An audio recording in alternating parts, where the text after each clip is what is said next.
नमस्कार, सप्तरङ्गी संवादमा स्वागत छ। म आरके शीतल।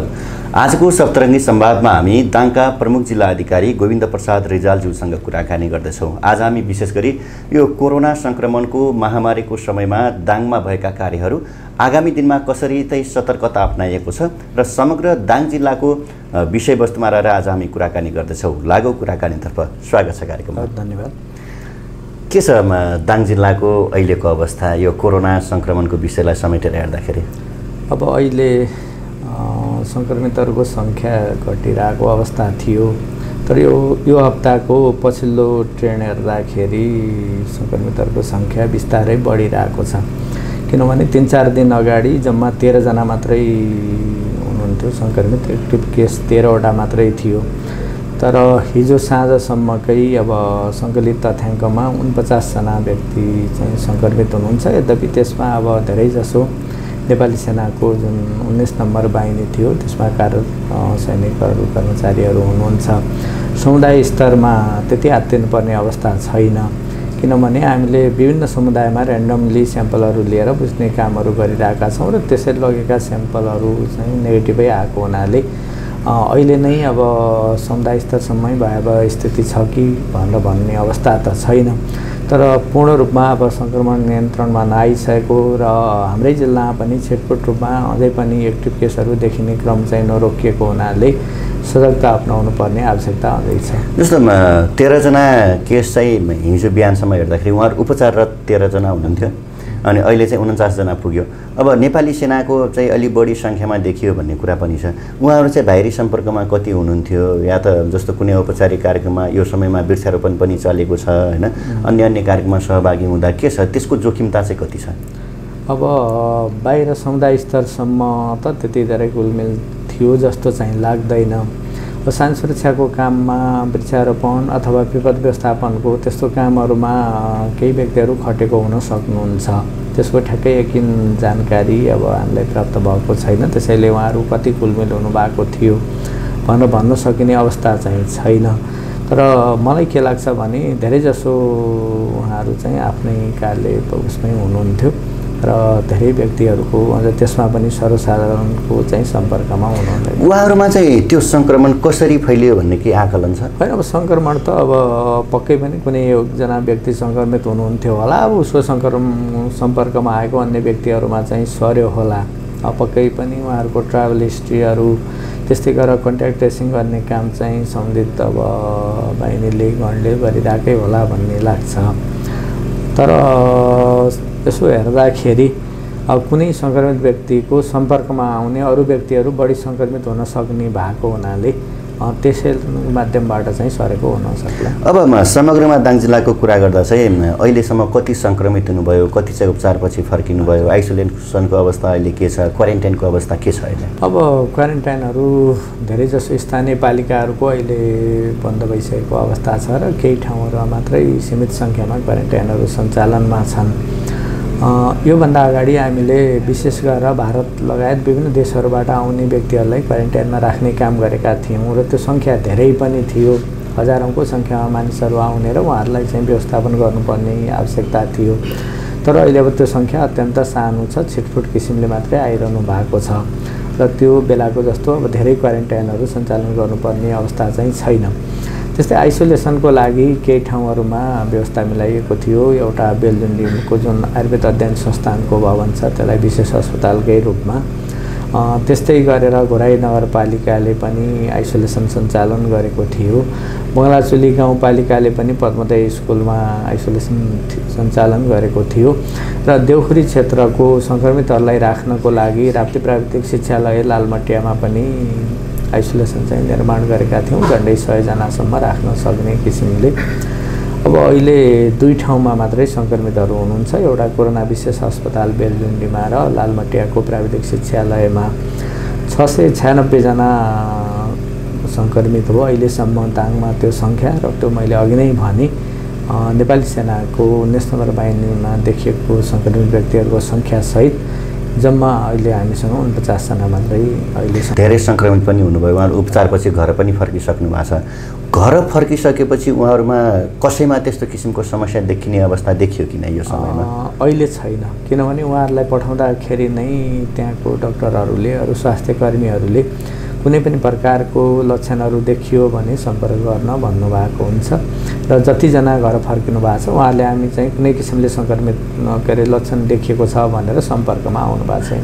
अनि अगाडि सरले पनि भन्नुभयो जस्तो क्वारेन्टाइनको अवस्था चाहिँ स्थानीय पालिकाहरूले व्यवस्थापन गरेका थिए, अहिले पनि गरिरहेको छन्। यद्यपि अहिले एकदमै कम सङ्ख्यामा हुनुहुन्छ, उस्तै परे कुनैमा त छैन पनि भन्ने भयो। त्यो नहुनुको कारण के? भारतबाट नआउनु भएको कि आउनुभएकालाई नराखिएको कि कारण? अहिले के छ भने अब जुन व्यक्तिहरूमा लक्षण देखिँदैन कोरोनासँग मिल्दोजुल्दो त्यो व्यक्तिहरूले सुरक्षित किसिमले घरमा बस्न पाउनुहुन्छ। घरमा बस्ने भन्नुको अर्थ अब जथाभावी हिँडडुल गर्ने, सुरक्षाको सावधानीहरू नअपनाउने, अब जमघट गर्ने, भेला गर्ने यस्तो गतिविधिहरू होइन कि अपनाउनु पर्ने सतर्कता सावधानी अपनाएर उहाँहरूले घरमै पनि बस्न सक्नुहुन्छ।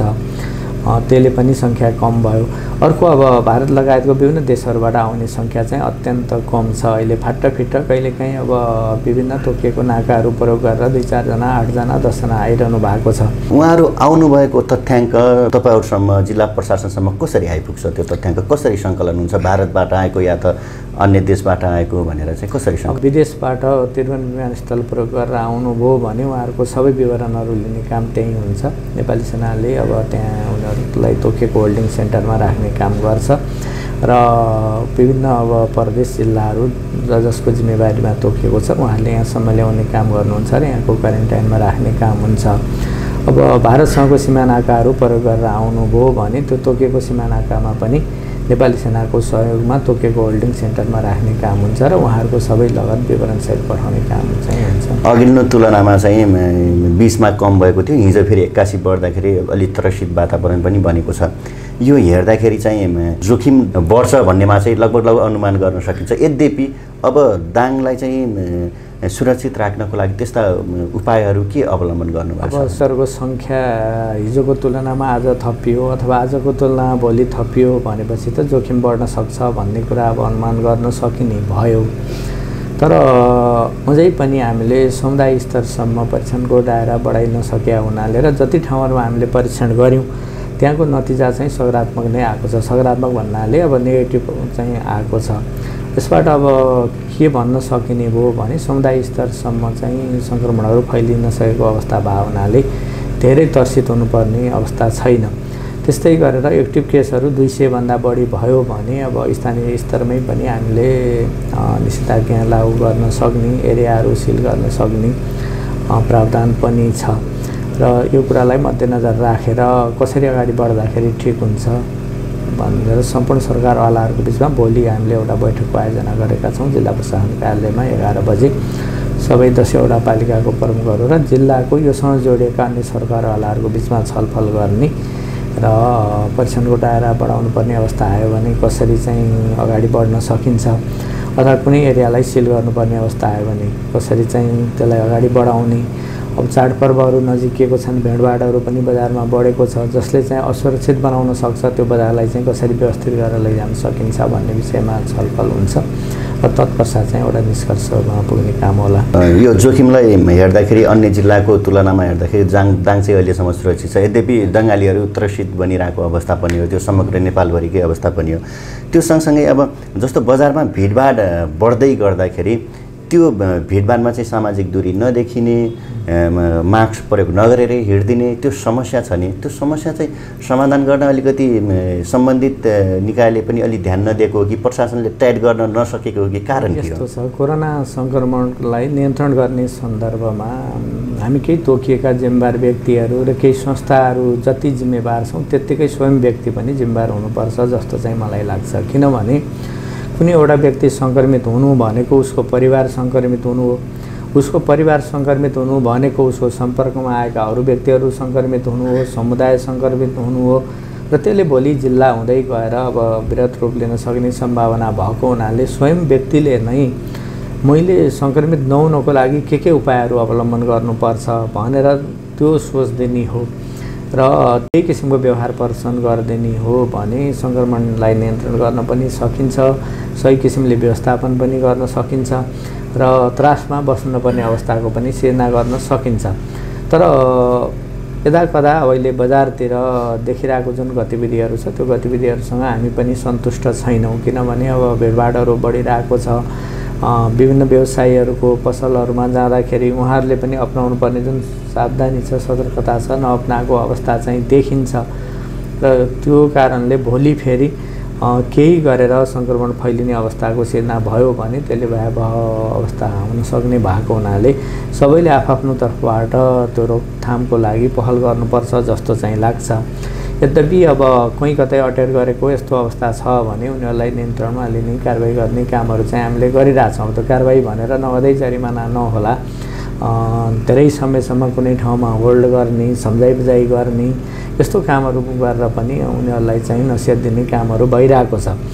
त्यो बाहेक अब जिल्लामा विभिन्न ठाउँहरूमा अब जिल्ला उद्योग वाणिज्य सङ्घ छ र विभिन्न जुन बजार क्षेत्रहरूमा त्यहीँको पनि उद्योग वाणिज्य सङ्घहरू छ, च्याम्बर अफ कमर्स छ, त्यसका पदाधिकारीहरूलाई पनि व्यवसायले पालना गर्नुपर्ने जुन मूल्य मान्यताहरू छन्, मापदण्डहरू छन्, त्यो पालना गराउनको लागि तपाईँहरूले चाहिँ पहल गर्नुहोस् है भनेर गच्याउने कामहरू गरिरहेका छौँ। तर दुईटा कारणले गर्दा अलि बढी भिडभाडहरू देखिएको जस्तो चाहिँ लाग्छ। एउटा अब यसको असर चाहिँ खासै छैन भनेर एउटा लापरवाही किसिमको सोचको कारणले पनि भइरहेको हुनसक्छ। र अर्कोतिर अब तपाईँले भने जस्तै अब जुन हामीले नियन्त्रण गर्नुपर्ने निकायहरू हो त्यसमा हामी मात्रै छैनौँ। अब त्यो विभिन्न व्यवसायका छाता सङ्गठनहरूको उद्देश्य के अरे उहाँहरूको कर्तव्य पनि नियन्त्रणै गर्ने हो, पालिकाहरू पनि हुनुहुन्छ। अब हामीले पनि अब सबै ठाउँमा चाहिँ जति क्रियाशीलता देखाउनु पर्ने हो त्यो नभएको कारणले पनि भएको होला। र पुनः म फेरि सबैलाई के आग्रह गर्न चाहन्छु भने यसको रोकथाम गर्ने भनेको स्वयं आफैले नै हो र स्वयं आफू पनि सचेत हुने र अरूलाई पनि सतर्क गराउन सकियो भनेपछि कोरोनाको जुन चाहिँ सङ्कट छ यो सङ्कटबाट चाहिँ हामी जिल्लालाई बचाउन सक्छौँ, पार पाउन सक्छौँ। केही हुँदैन भन्ने खालको अलि हामीले लापरवाह व्यवहार गऱ्यौँ भने भोलि यसले समस्या ल्याउन सक्छ। कोरोना सङ्क्रमणबाट बस्ने एउटा उपाय, सबभन्दा बलियो उपाय मास्क प्रयोग गर्ने भन्ने छ। मास्क प्रयोग नगरेर बजारमा लगभग 20% मानिसहरू अहिले पनि मास्क प्रयोग नगरी हिँडिरहनु भएको छ। केही समय अगाडि चाहिँ प्रहरी समुदाय साझेदारी कार्यक्रम अन्तर्गत तपाईँको मास्क खोइ भनेर पम्पलेटहरू पनि फ्लेक्स प्रिन्टहरू पनि टाग्ने काम भएको थियो। त्यो बेलामा गर्दै गर्दाखेरि त्यहाँ सहभागीको एउटा जिज्ञासा चाहिँ के थियो, एउटा उहाँहरूको सल्लाह चाहिँ के थियो भने जसले मास्क प्रयोग गर्दा उसलाई चाहिँ नगदै कारबाही गर्न सुरु गर्यो भने पो समाधान हुन सक्थ्यो कि भन्ने थियो। त्यो चाहिँ कतिपय जिल्लाहरूमा चाहिँ जिल्ला प्रशासनकै रसिद पनि आयो होइन, दाङमा चाहिँ त्यो हुन किन नसकेको? अब यस्तो छ, तपाईँको दण्ड जरिमाना भनेको त्यो अन्तिम बिन्दु हो। सकेसम्म सुधारको लागि चाहिँ सचेतनाका कार्यक्रमहरू सञ्चालन गर्ने, नागरिकहरूलाई नै जागरुक गराउने र हामीले यो व्यवहार चाहिँ प्रदर्शन गर्नुपर्छ है भन्ने कुराहरूमा उनीहरू आफैलाई नै सचेत गराउने कुरा महत्त्वपूर्ण हो जस्तो चाहिँ लाग्छ। तर केही जिल्लाहरूले जरिमानाको अभ्यासहरू पनि गर्नुभएको छ, त्यो चाहिँ गर्नलाई हामीलाई पनि खासै अप्ठ्यारो चाहिँ होइन। तर एउटा कुरा के हो भने त्यो जरिमाना गरिसकेपछि पनि उसको व्यवहार परिवर्तन हुन्छ भनेर भन्न सकिने अवस्था चाहिँ हुँदैन।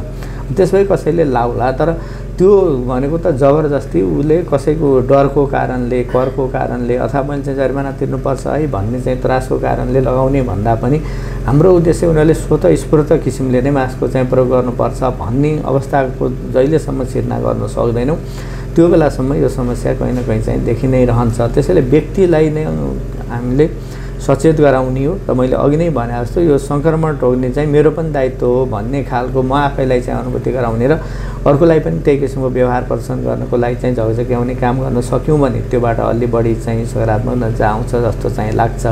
तर अब त्यसबारेमा पनि हामीले सोचिरहेका छौँ, नसोचेको चाहिँ होइन। अब अति नै गर्दाखेरि सम्झाइ बुझाइ गर्दाखेरि केही समय होल्ड गरेर राख्दाखेरि अरू गर्दाखेरि पनि मानेन भनेपछि त त्यो अन्तिम उपाय त छँदैछ, जरिमाना गराउने उपायमा अन्तिम विकल्पको रूपमा चाहिँ जरिमाना सकेसम्म चाहिँ आफै प्रयोग गर्नुपर्छ भन्ने भावनाको चाहिँ जागृत गराउँ भनेर हामी लागिरहेका छौँ। अब हामीले चाहिँ अहिलेसम्म यो कोरोना सङ्क्रमणकै विषयमा कुराकानी गऱ्यौँ। अलिकति अब जिल्ला प्रशासन कार्यालय दाङ चाहिँ कार्य सम्पादनमै देशभरकै उत्कृष्टको रूपमा पनि पुरस्कृत भएको छ, त्यसका लागि सरलाई पनि धेरै धेरै बधाई पनि छ।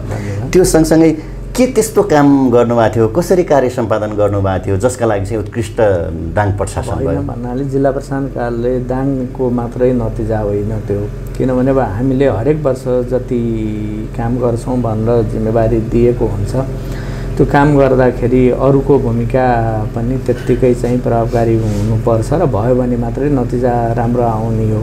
त्यसमा अब सुरक्षा निकायहरूले पनि सकारात्मक भूमिका खेल्नु भएको छ। विकास निर्माणको काम गर्ने कार्यहरूको भूमिका पनि सकारात्मक रह्यो। कोरोना सङ्कटकै बेलामा पनि 5 नम्बर प्रदेशमा सबैभन्दा बढी पुँजीगत खर्च गर्ने जिल्लाको रूपमा दाङ चाहिँ रहेको छ र अघिल्लो वर्षको तुलनामा झन्डै 4% बढी पुँजीगत चाहिँ खर्च भएको छ। यो सबै कुराहरूलाई लिएर मूल्याङ्कन भयो होला जस्तो चाहिँ लाग्छ। त्यसैले त्यसको जस चाहिँ एक्लै जिल्ला प्रशासन कार्यालय अथवा हाम्रो यहाँ कसैले लिने भन्दा पनि जिल्लामा काम गर्ने जुन टिम छ त्यो टिमको चाहिँ सफलता हो जस्तो चाहिँ लाग्छ। तर त्यसका लागि नेतृत्व त जिल्ला प्रशासनले नै गर्यो, त्यसमा पनि तपाईँले नै गर्नुभयो। त्यसमा त्यस्तो केही योजना बनाएर केही नयाँ गरेरै उत्कृष्ट भएको होला नि।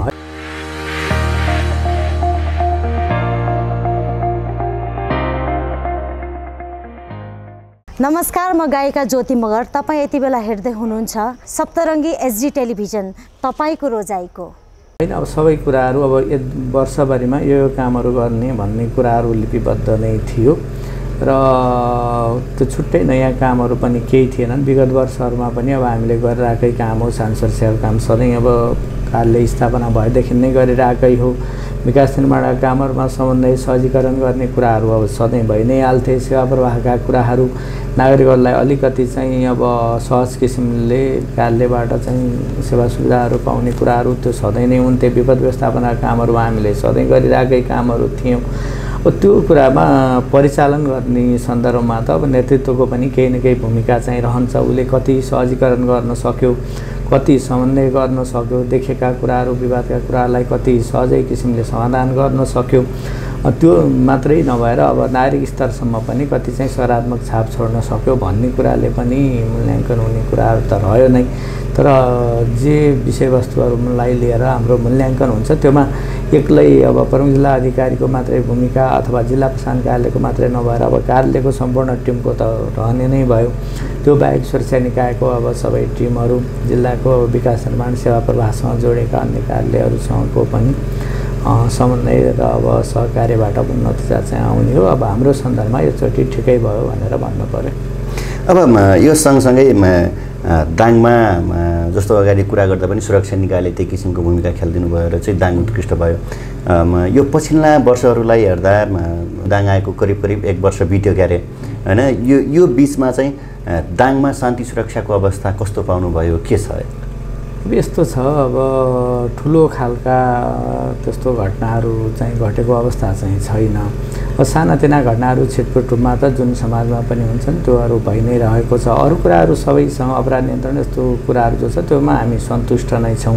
अब हाम्रो पनि सुरक्षा निकायहरूको बिचको बैठकमा औपचारिक अनौपचारिक छलफल हुँदाखेरि एउटा जुन घटनाहरू बढिरहेको छ त्यसलाई नियन्त्रण गर्न सकिएको छैन। त्यो आत्महत्याको घटनाहरू अब सामाजिक अपराधको रूपमा त रहन्छ, तर त्यसमा कुनै व्यक्तिको अर्को व्यक्तिको संलग्नता अथवा उसको दबाव अथवा उक्साहट अथवा अरू कुनै कारणले भएको पनि हुनसक्छ अथवा व्यक्ति आफैले लुकीछिपी गरिरहेको अवस्था पनि हुनसक्छ। अब त्यसको रोकथाम गर्नको लागि प्रहरी, सेना अथवा अरू कुनै सुरक्षा निकायहरू परिचालन गरेर हुने कुरा त होइन। त्यो व्यक्ति आफैलाई चाहिँ आत्महत्या गर्नु हुँदैन है भन्ने खालको उसको दिमागमा त्यो खालको सन्देशहरू हामीले राख्न सक्यौँ भने हुने हो। त्यसमा हामी त्यति खरो उत्रिन सकेनौँ कि जस्तो चाहिँ हामीलाई पनि अनुभूति भएको छ। किनभने लकडाउनको समयमा पनि आत्महत्याको घटनाहरू धेरै बढेर गए। यद्यपि अब प्रहरीले पनि नागरिक प्रहरी साझेदारीको कार्यक्रमहरू मार्फत विभिन्न विद्यालयहरूमा, क्याम्पसहरूमा, समुदायहरूमा सचेतना कार्यक्रमहरू सञ्चालन गरिरहेकै छ। विभिन्न पालिकाहरूले पनि मनोवैज्ञानिक परामर्शका कार्यक्रमहरू सञ्चालन गरिरहनु भएकै छ। यो हुँदै पनि अब आत्महत्याको घटनाहरू चाहिँ बढ्दै जाने जुन अवस्था देखिएको छ, यो अवस्था अलिकति चिन्ताजनक हो जस्तो छ। यसको कारण के देखिन्छ? अब हेर्दाखेरि तपाईँको कुनै न कुनै किसिमले अब मनोवैज्ञानिक असन्तुष्टिसँग त्यो जोडिने हुन्छ। अब कसैले कुनै कुराको प्राप्ति गर्न खोज्यो, प्राप्ति भएन। अहिले धेरै कुराहरू तपाईँको देखासिकी पर्छन्, प्रभावबाट पनि छ। आफूसँगैको साथीले केही प्राप्त गर्छ, आफूले गर्न सकिएन, अथवा आफ्नो कुनै लक्ष्य थियो त्यो हासिल हुन सकेन, अथवा कोही कसैले दुर्व्यवहार गरेर पनि त्यो घटनाहरू भएको चाहिँ हुनसक्छ। तर धेरै घटनाहरू हेर्दाखेरि व्यक्ति स्वयंमा नै कुनै न कुनै किसिमको चाहिँ मनोवैज्ञानिक समस्याहरू आउने र त्यो समस्याको कारणले आत्महत्या गर्ने चाहिँ प्रवृत्ति बढेर गइरहेको छ। त्यसलाई नियन्त्रण गर्नको लागि फेरि त्यही व्यक्तिलाई नै यो खालको घटनाहरू गर्नु हुँदैन है भनेर हामीले गर्नुपर्ने हुन्छ। तर त्यो आत्महत्याको कुराहरू कस्तो हुन्छ भने अब अहिले तपाईँ हामीसँग राम्रै व्यवहार गरिरहेको मान्छेको पनि मनभित्रमा के छ भनेर भन्न सकिने अवस्था चाहिँ हुँदैन। त्यो गर्ने मान्छेले म यसो गर्छु भने त फाटफुट कहाँ चाहिँ लाइभ गरेर पनि गर्यो यस्तो भन्ने पनि आइरहन्छ। तर अधिकांश घटनाहरूमा उसले म गर्छु भन्ने खालको व्यवहार नदेखाएर पनि गर्न सक्ने भएको हुनाले अब त्यो व्यक्तिलाई नै हामीले मनोवैज्ञानिक खालको चाहिँ परामर्श दिएर त्यो किसिमका सन्देशहरू अब विभिन्न माध्यमहरूबाट सम्प्रेषण गरेर त्यसलाई रोक्नको लागि पहल गर्न सक्यौँ भने त्यस घटनाहरू कम भएर जाने होइन भनेपछि अब कहीँ न कहीँ यस्ता घटनाहरू चाहिँ घट्ने सम्भावना रहन्छ। त्योदेखि बाहेकका अरू कुराहरूमा जुन अपराधिक घटनाहरूमा छ त्यो विगतको तुलनामा धेरै हदसम्म कमी आएको अवस्था पनि छ। छिटपुटुमा हुने घटनाहरू बाहेक अरू घटनाहरू त्यति छैन। अब अलिकति सीमा नाकाको कुरा पनि गरौँ। दाङमा चाहिँ जस्तो नेपालका भारतसँग सीमा जोडिएका जिल्लाहरूमध्ये दाङ पनि भयो। दाङमा चाहिँ सीमा नाकाको अवस्था के छ? अब पहाडको जिल्लाहरूलाई छोड्ने हो भने तराईसँगको जति भूभाग छ भारतसँग जोडिएको त्यो भूभागहरूमा दाङ सायद सबैभन्दा दुर्गम पर्छ सीमा नाकाको हिसाबले। अहिले पनि अधिकांश सीमा नाकाहरूमा यातायात सम्पर्क छैन, सञ्चार सम्पर्क छैन। अरू हिसाबले पनि त्यहाँसम्मको पहुँच चाहिँ अलि जति हदसम्म हुनुपर्थ्यो त्यति चाहिँ देखिँदैन। तैपनि अब साना ठुला गरेर 31वटा नाकाहरूबाट दाङमा मानिसहरूले आवागमन गर्ने गर्छन् र ती नाकाहरू पनि वर्षाको समयमा अधिकांश नाकाहरू बन्द हुने गरेको अवस्था चाहिँ छ। अब सीमा नाकामा बारम्बार गएर हामीले बुझ्ने कामहरू गरिरहेका छौँ। विभिन्न ठाउँहरूमा गएर सीमा स्तम्भहरूको अवस्था चाहिँ के छ, त्यहाँका नागरिकहरूको अवस्था चाहिँ के छ, कुनै पनि प्रकारको दुर्व्यवहार यस्तो कुराहरू बेहोर्नु परेको अवस्था चाहिँ छ कि छैन, समस्याहरू के छन् बुझ्ने कामहरू गरिरहेका छौँ। र उहाँहरूसँग त यो वर्ष त अलि बढी नै हामीले सम्पर्कमै रहेर अन्तर्क्रिया छलफलहरू गर्ने कोसिसहरू पनि गऱ्यौँ र त्यसको चाहिँ राम्रो सन्देश चाहिँ गएको छ भन्ने मलाई पनि विश्वास लाग्छ। किनभने जिल्ला स्तरको जुन चाहिँ प्रशासनिक नेतृत्व छ त्यसको अहिले यो अवस्थासम्म पनि सीमा नाकासम्म उहाँहरू नपुग्नु भएको भन्ने कतिपय सन्दर्भमा जानकारी पनि पाइयो। र आफू नै त्यहाँ जाँदाखेरि दुईवटा कुरा चाहिँ सहज भयो हामीलाई पनि भन्ने लाग्छ। एउटा कुरा त्यहाँको अवस्था चाहिँ के छ भनेर बुझ्नलाई अब हामीले त्यहीँ फिल्डमै गएर बुझ्ने अवसर पायौँ। अर्को अब नागरिकहरूले पनि स्थानीय प्रशासनको पनि हामीप्रतिको चासो रहेछ है। हाम्रो घर दैलोमा पनि स्थानीय प्रशासन आएर हाम्रा कुराहरू सुनिदिँदो रहेछ, आफ्ना चाहिँ अब कुराहरू चाहिँ भन्न पाइँदो रहेछ भन्ने खालको एउटा सकारात्मक उहाँहरूलाई पनि सन्देश दिन सकियो। यसले गर्दाखेरि हाम्रो विभिन्न समयमा भएको सीमा नाकाको चाहिँ भ्रमण निरीक्षण चाहिँ सकारात्मक भयो जस्तो चाहिँ लाग्छ। अब अहिले हाम्रो दाङको सीमा नाकामा अरू हिसाबले भन्नुहुन्छ भने अब 77वटा सीमा स्तम्भ हो।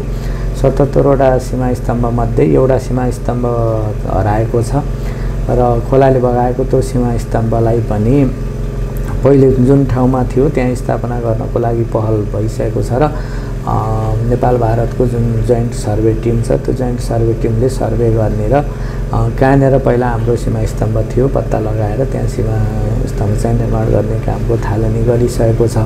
त्योदेखि बाहेकको अब अरू ठाउँहरूमा सिमानासँग जोडिएको त्यस्तो विवादहरू छैन र अहिले अब विभिन्न पालिकाहरूले प्रदेश सरकार सङ्घीय सरकारको सहयोगमा पनि सीमा नाकाहरूसम्म पुग्ने सडकहरू चाहिँ निर्माण जुन भइरहेको छ यसले बर्सातको समयमा बाहेक अघि पछि अब हामीले भारतीय बाटो प्रयोग गरेर फेरि चाहिँ आफ्नो जिल्लामा सदरमुकाममा आउनुपर्ने अवस्थाको पनि बिस्तारै अब अन्त्य हुँदै गइरहेको छ र सम्भवतः 2-4 वर्षपछि हामीले हाम्रै बाटोहरू प्रयोग गरेर त्यो पनि 12 महिनासम्म सीमा नाकामा जान आउन सक्ने अवस्थाको सहज हुन्छ जस्तो चाहिँ लाग्छ। यसरी हेर्दाखेरि सिमानामा अब अरू जिल्लाहरूको तुलनामा देख्ने खालको ठुलो समस्याहरू छैनन्। चोरी तस्करीको समस्या अत्यन्त कम छ। त्यो बाहेक अब अहिले हामीले धेरै ठाउँहरूमा 9वटा ठाउँहरूमा सशस्त्र प्रहरी बल स्थापना गरेका छौँ। अब पहिले अलि बढी थियो, बर्सातको समयमा केही ठाउँहरूमा मर्ज गरेको हुनाले अहिले 8-9वटा ठाउँहरूमा सशस्त्र प्रहरी बल छ र त्यसलाई अब थाई किसिमले राख्नको लागि पनि विभिन्न ठाउँहरूमा पूर्वाधार बनाउनको लागि बजेट पनि विनियोजन भइसकेको छ, जसले अब भोलिका दिनहरूमा पनि त्यहाँ स्थायी संरचनाहरू निर्माण गर्ने र स्थायी चाहिँ सुरक्षा बेसहरू निर्माण गरेर बस्ने कामहरू हुन्छ। त्यस्तै गरेर नेपाल प्रहरीकोतिर पनि अहिले आएर मुसी नाका, डगमारा नाकाका जुन प्रहरी चौकीहरू छ त्यसलाई निर्माण गरेर स्थायी किसिमले सुरक्षा उपलब्ध गराउने किसिमले बजेटहरू विनियोजन भएको छ। र यो पछिल्लो समयमा अब सीमा नाकामा हुने जुन अपराधिक गतिविधिहरू हुन्छ त्यसलाई नियन्त्रण गर्ने सवालमा, चोरी तस्करीका कुराहरू नियन्त्रण गर्ने सवालमा र नागरिकहरूलाई सुरक्षित अनुभूति गराउने सवालहरूमा हामीले हाम्रो प्रभाव चाहिँ बढाउँदै लगेका छौँ र यसको त्यहाँका नागरिकहरूमा पनि एकदमै सकारात्मक चाहिँ प्रभाव परेको छ। अब अलिकति हामी यो सिमानाकासँगै जोडेर हेर्दाखेरि जनताहरूको एउटा गुनासोलाई पनि जिल्लाको प्रमुख जिल्लाधिकारीको हैसियतले हेर्दाखेरि जो दाङमा चाहिँ ढुङ्गा गिटी बालुवाको उत्खनन चाहिँ लामो समयदेखि रोक्न सकिएको छैन। यो चाहिँ जस्तो राप्ती नदीमा चाहिँ अलि बढी मात्रामा हुन्छ भन्ने पनि छ, अरू खहरे खोलाहरूमा पनि त्यो समस्या चाहिँ छ। यो समस्या चाहिँ किन रोक्न नसकेको चुनौती के हो? अब यस्तो छ, तपाईँको ढुङ्गा गिटी भनेको खुला स्रोतको रूपमा रहन्छ र खुला स्रोतको उपयोग गर्दाखेरि त्यहाँ अब धेरै मानिसहरूको चासो रहने र धेरैको दृष्टि रहने कुराहरू स्वाभाविकै नै हुन्छ। अब हुनसक्छ अरू स्रोत साधनहरूको पनि कहीँ कतै अब कसैले लुकीछिपी दुरुपयोग गरेर आएको अवस्था होला, तर त्योभन्दा पनि सजिलै मान्छेले देख्न सकिने स्रोत साधन भनेको ढुङ्गा गिटीको सन्दर्भ छ र त्यसले अलि बढी यसको विषयमा टिका टिप्पणीहरू हुने र विवाद हुने कामहरू गर्छ। त्यो हाम्रो दाङको सन्दर्भमा मात्रै छैन, हाम्रो छिमेकी जिल्लाहरूमा पनि त्यो समस्याहरू देखिएको छ, विवादहरू अहिले पनि छन्। हामीले पनि देखिरहेको सुनिरहेकै कुरा हो। अब अर्को कुरा फेरि आम मानिसहरूको बुझाइ चाहिँ के छ भने हिजोकोमा ढुङ्गा गिटीहरूको उत्खनन ओसार पसार बिक्री वितरणको सन्दर्भमा जिल्ला स्तरीय संयन्त्रको भूमिका अत्यन्त महत्त्वपूर्ण हुन्थ्यो। तत्कालीन अब जिल्ला विकास समितिले ठेक्कापट्टा लगाउने कामहरू गर्थ्यो, रासो सङ्कलनको कामहरू गर्थ्यो। ठिक छ कि छैन भनेर त्यसको अनुगमन गर्नको लागि प्रमुख जिल्ला अधिकारीको संयोजकत्वमा अनुगमन समिति थियो, जसमा धेरैजसो हामी सुरक्षा निकायका पदाधिकारीहरू रहन्थ्यौँ र त्यो अनुगमन समितिले त्यसलाई बढी चाहिँ नियन्त्रणको कामहरू गर्थ्यो। तर अहिले पछिल्लो समयमा स्थानीय पालिकाहरूलाई उत्खनन बिक्री वितरण ओसार पसारको सन्दर्भमा बढी जिम्मेवार बनाइएको छ। रासो सङ्कलनको सन्दर्भमा पनि उहाँहरूलाई बढी जिम्मेवार बनाइएको कारणले गर्दाखेरि जिल्ला स्तरीय जुन संयन्त्र छ त्यसको भूमिका चाहिँ अलिक घटेको अवस्था छ र अहिले अब जिल्ला समन्वय समितिको प्रमुखको संयोजकत्वमा भएको एउटा अनुगमन समितिले अनुगमन गर्ने काम र विभिन्न पालिकाहरूले पठाएको आइए रिपोर्टहरूलाई अब ठिक छ छैन त्यसको परीक्षण गरेर स्वीकृत गर्ने काम जिल्ला समन्वय समितिले गर्ने बाहेक अरू भूमिका चाहिँ स्थानीय पालिकाहरूमा हस्तान्तरण भइसकेको छ। तर अब आम मान्छेहरूको विगत 5-7 वर्ष अगाडिको जस्तै खालको सोच के छ भने स्थानीय स्तरमा स्थानीय पालिकाहरूले त्यसलाई व्यवस्थापन गर्ने सन्दर्भमा कति खरो रूपमा उत्रे त दुरुपयोग हुन दिए कि दिएनन्, चोरी नियन्त्रण गर्ने सवालहरूमा उहाँहरूको भूमिका के हो, आइए अरू कुराहरूको उल्लङ्घनको सन्दर्भमा ठेक्का मापदण्डहरू उल्लङ्घनको सन्दर्भमा चाहिँ के भयो भन्नेमा अलि बढी चासो चाहिँ त्यतातिर दिनुपर्छ जस्तो चाहिँ लाग्छ। किनभने उत्खनन कसलाई जिम्मा दिने भन्ने अधिकार पनि उहाँहरूलाई नै छ, कति उत्खनन गर्न दिने भन्ने अधिकार पनि उहाँहरूलाई नै छ, रासो सङ्कलन गर्ने अधिकारहरू पनि उहाँहरूलाई छ।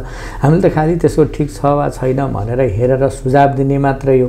अब त्यो खालको किसिमले हामीले नागरिकहरूलाई बुझाउन सकेनौँ, जसले गर्दा कहिलेकाहीँ फेरि हामीमाथि पनि औँला उठ्ने गरेको छ। त्यो चाहिँ स्वाभाविक हो, किनभने हामीले हाम्रो भूमिका यो मात्रै हो है अहिलेको परिवर्तित सन्दर्भमा, त्योदेखि बाहेकको हाम्रो भूमिका चाहिँ हुँदैन भन्ने किसिमले बुझाउन सकेको भए अब अर्कोतिर विषयवस्तु चाहिँ स्थानान्तरण हुन्थ्यो होला। त्यो गर्न नसकेको कारणले कतिपय सन्दर्भमा विवादका कुराहरूमा हामी पनि मुछिनुपर्ने। तर एउटा गुनासो के पनि छ भने जो रोक्नुपर्ने सुरक्षा निकाय हो, सुरक्षा निकायले चाहिँ ध्यान नदिँदा रोक्न नसक्दा या त मिलोमत हुँदाखेरि कता कता प्रमुख जिल्ला अधिकारीसम्म पनि त्यो क्वेसन ठडाउँदाखेरि चाहिँ अलिकति त्यो गुनासो छ नि जस्तो छ। अब आशंका गर्ने कुराहरू त जो कोहीलाई पनि छुट्छ, आशंका गर्न नि पाइन्छ। अब आक्षेपको कुराहरूलाई पनि अब त्यही किसिमले बुझ्नु पर्यो। अब कसैले आक्षेपको किसिमले पनि गरेर आएको पनि होला, अथवा केही कुराहरूमा त्यसमा सत्यता पनि हुन सक्ला। त्यो छ भनेपछि अब त्यसलाई पुष्टि सहित चाहिँ भन्नुपर्छ जस्तो चाहिँ लाग्छ। एउटा कुरो कुन ठाउँको चाहिँ हामीले उत्खननको कुराहरू, ओछार पछार बिक्री वितरणको कुराहरू कुन पालिकाले अथवा कुनै ओडाले अथवा अरू कुनै चाहिँ सर्वसाधारण व्यक्तिले यहाँनिर चाहिँ दुरुपयोग भइरहेको छ, त्यसमा चाहिँ नियन्त्रण गर्ने सवालमा तपाईँहरूको सहयोग चाहिन्छ भनेर भन्नेको अवस्थामा हामीले त्यसमा असहयोग गऱ्यौँ अथवा त्यसमा सुनेको नसुने गऱ्यौँ, देखेको नदेखे गऱ्यौँ अथवा हामीले खटाएको सुरक्षाकर्मीले कोही कतै चाहिँ नाजायज फाइदा लिएर हामीलाई गलत रिपोर्टिङहरू गर्यो भनेपछि अब त्यसमा को जति दोष हुन्छ त्यो दोषको चाहिँ भागीदार हामी चाहिँ हुनुपर्छ। तर अब सबै कुराहरू स्थानीय पालिकाहरूमा भइरहेको कुराहरूमा कोही कसैले हामीलाई सूचनाहरू पनि नदिने, कोही कसैले त्यस्ता खालका गुनासोहरू पनि नगर्ने। अब गुनासोहरू गरियो भने पनि कतिपय सन्दर्भमा अब स्थानीय पालिकाहरूमा अब तपाईँलाई थाहै छँदैछ कुनै एउटा पार्टीको नेतृत्व होला, कोही चाहिँ अर्को त्यसको विपक्षमा होला अथवा त्यो भित्रकै पनि दुईटाको मन चाहिँ नमिलेको अवस्था होला। एउटाले अर्कोलाई निषेध असहयोग गर्ने खालको किसिमले चाहिँ गुनासो गर्ने र त्यो भएन भनेपछि ल तिमीहरू पनि यस्तो गरेनौ, यहाँ मिल्याछ, ऊ गरेछ, यसो गरेछ भन्ने खालको चाहिँ व्यवहारहरू प्रदर्शन गर्ने र त्यो किसिमका अफवाहहरू फैलाउने कामहरू पनि कोही कतै चाहिँ भएका छन्। अब कोही कतै कसैको संलग्नता छ, बदमासी छ भने त्यसो त बेलैमा जानकारी गराउनु पर्यो नि त। अब खोलामा जाने भनेको त प्रमुख जिल्ला अधिकारीको त उभिँदैन होला अथवा जिल्लाको प्रहरी प्रमुख त जाँदैन, कसै न कसै सुरक्षाकर्मी हामीले कर्मचारीहरू खटाउने नै हो। अब त्यो मिलोमतो भएर उनीहरू त्यसबाट चाहिँ आफ्नो कर्तव्यच्युत भएका छन् भने त खबर गर्नु पर्यो नि, सरले यो भनेर यो ठाउँमा यो घाटमा पठाएको फलानु चाहिँ कर्मचारीको व्यवहार अलिकति राम्रो देखिरहेको छैन र त्यो कर्मचारीको त्यस्तो व्यवहार गर्दा भोलि ऊ त विवादमा मुछिन्छ, सरलाई पनि विवादमा मुछ्न सक्ने अवस्था चाहिँ रहने भएको हुनाले त्यो के हो त्यसलाई विचार गर्नुहोस् है, बुझ्नुहोस् भन्ने खालको सूचना त दिन पर्यो नि त। अब त्यो खालको सूचनाहरू पनि नदिने, गुनासोहरू पनि नगर्ने, अझ भन्नुहुन्छ भनेपछि उत्खननको अन्तिम समयसम्म पनि दुःखका साथ भन्नुपर्छ चुपचाप जे छ त्यो चाहिँ सहेर बस्ने। जब अन्तिमतिर आउन थाल्छ अब त्यो के कुराले प्रभावित हुन्छ थाहा छैन, अझ त्यो सकिसक्यो भनेपछि यस्ता विषयहरू उठ्ने गरेका छन्। यो अघिल्लो सालको पनि समस्या हो, त्योभन्दा अगाडिको पनि समस्या हो, अब यो वर्ष पनि उठ्यो। यही हिसाबले गयो भने अर्को उसमा पनि उठ्न सक्छ। तर ढुङ्गा गिट्टीहरूको व्यवस्थापनको सन्दर्भमा मुख्य भूमिका भनेको स्थानीय पालिकाले हो। त्यसको संरक्षण गर्ने, त्यसको चाहिँ उपयोग गर्ने, त्यसबाट राजस्व सङ्कलन गर्ने र त्यसलाई चाहिँ विकास निर्माण लगायतका कामहरूमा लगाउने जिम्मेवारी चाहिँ उहाँको हो र उहाँहरू जहिलेसम्म त्यो जिम्मेवारीलाई अब राम्रो किसिमले निर्वाह गर्नु हुँदैन यस्तो विवादहरू चाहिँ आइरहन्छ। अब अलिकति हामी कार्यक्रमको अन्त्यमा पनि छौँ। दाङमा करिब 1 वर्ष बिताइसक्नुभयो, दाङको बसाइलाई कसरी समीक्षा गर्नुहुन्छ? अब यस्तो छ, अब मेरो बसाइ राम्रो भयो भएन भन्ने कुरा म आफैले भने त्यो चाहिँ आत्मरति हुन्छ र यसमा ठिक थियो थिएन, कामगराईको तौर तरिकाका कुराहरू अथवा अरू विषयवस्तुहरूमा चाहिँ के थियो भनेर मूल्याङ्कन चाहिँ तपाईँहरूले अरू चाहिँ नागरिकहरूले, सेवाग्राहीहरूले, अन्य सरकारवालाहरूले गरिदिनु भयो भने त्यो चाहिँ न्यायसङ्गत हुन्छ जस्तो चाहिँ लाग्छ। तर कस्तो हुन्छ भने जति नै मैले यो कामहरू गर्छु यसो गर्छु भने पनि त्यसको चाहिँ वातावरण, टिम, स्रोत, साधन त्यो सबै कुराहरूले सबै कामहरू गर्न सकिँदैन। त्यो कुरालाई स्वीकार्नुपर्छ। त्यसैले पूर्ण भएर सबै कामहरू गर्न सकियो, सबै चाहिँ सकारात्मक कामहरू मात्रै भए, सबै गलत कामहरूलाई चाहिँ नियन्त्रण गरेर लगियो भनेर यसरी भनियो भने त्यो अलि बढी नै हुन्छ जस्तो चाहिँ मलाई लाग्छ। तर यसो सरसरी अब झन्डै 20 महिनाको दाङको बसाइ कार्यकालको मूल्याङ्कन, यो बिचमा आएको झन्डै 5-6 महिनाको यो कोरोनाको सङ्कट व्यवस्थापनको सन्दर्भमा हामीले गरेको चाहिँ अब पहल र अरू कुराहरू हेर्दाखेरि बसाइ चाहिँ सन्तोषजनक छ भन्ने चाहिँ मैले अनुभूति गरेँ। हामी कार्यक्रमको अन्त्यमा छौँ। अन्त्यमा टेलिभिजन हेरेर बस्नुभएका सम्पूर्ण दर्शकलाई के भन्नुहुन्छ? हजुर, अब मुख्य कुरा त मैले जहिले पनि भन्ने गरेको छु, कोरोना रहन्जेलसम्ममा र हामी यसमा जहिलेसम्म लाग्नुपर्छ त्यो सन्दर्भमा चाहिँ अझै पनि कोरोनाको सङ्क्रमण हटिसकेका छैन। यसको चुनौतीहरू अझै पनि छन् र त्यो चुनौतीहरूलाई समाधान गर्ने सवालमा स्थानीय पालिकाहरू, विभिन्न तहको सरकारहरू, जिल्लामा भएका हामी सरकारवालाहरूले आफ्नो तर्फबाट सक्दो भूमिका चाहिँ निर्वाह गर्ने कोसिस गरिरहेका छौँ। तर जहिलेसम्म अब प्रत्येक नागरिकले यो सङ्कटको चाहिँ निवारणको लागि मेरो भूमिका पनि छ है भन्ने किसिमले सकारात्मक सोचका साथ व्यवहार गरिदिनु हुँदैन।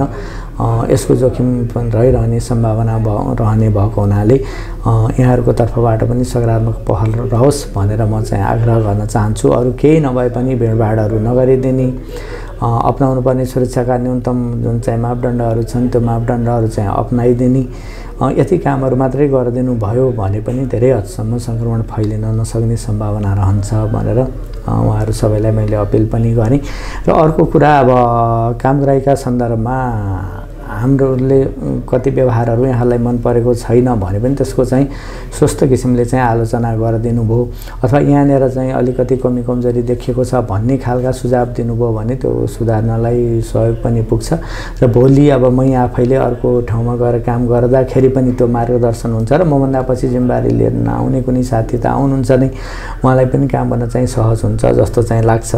तर अब अनावश्यक खालका अफवाहहरू गर्ने अथवा चाहिँ दुष्प्रचारहरू गर्ने कामहरू भयो भनेपछि भोलि काम गर्ने व्यक्तिहरूलाई पनि मनोबलमा चाहिँ नकारात्मक असर पर्ने भएको हुनाले त्यसो नगरिदिनलाई चाहिँ म आग्रह गर्दछु। र विभिन्न चाडपर्वहरू हाम्रो नजिकिएका छन्, यसो हेर्दाखेरि बजार क्षेत्रहरूमा अलिकति भिडभाडहरू देखिएको छ। चाडपर्वमा स्वभावतः अलि भिडभाडहरू अब विभिन्न ठाउँहरूमा हुनसक्छ, हामी जोखिममा नै छौँ, त्यसैले त्यस्ता भिडभाडहरू हुन नदिनको लागि पहल गर्न सम्बन्धित सङ्घ संस्थाहरूलाई पनि विनम्र अनुरोध गरेँ र सम्बन्धित व्यक्तिहरूलाई पनि त्यस्ता गतिविधिहरूबाट केही समयको लागि चाहिँ टाढा रहनको लागि पनि म चाहिँ आग्रह गर्न चाहन्छु। हस्, महत्त्वपूर्ण समयका लागि धन्यवाद।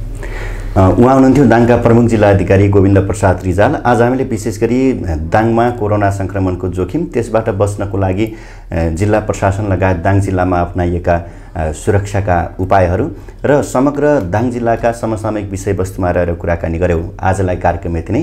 अर्को साता अर्को विषयवस्तु लिएर हामी पुनः उपस्थित हुने नै छौँ। आजको लागि आज्ञा चाहन्छौँ। नमस्कार।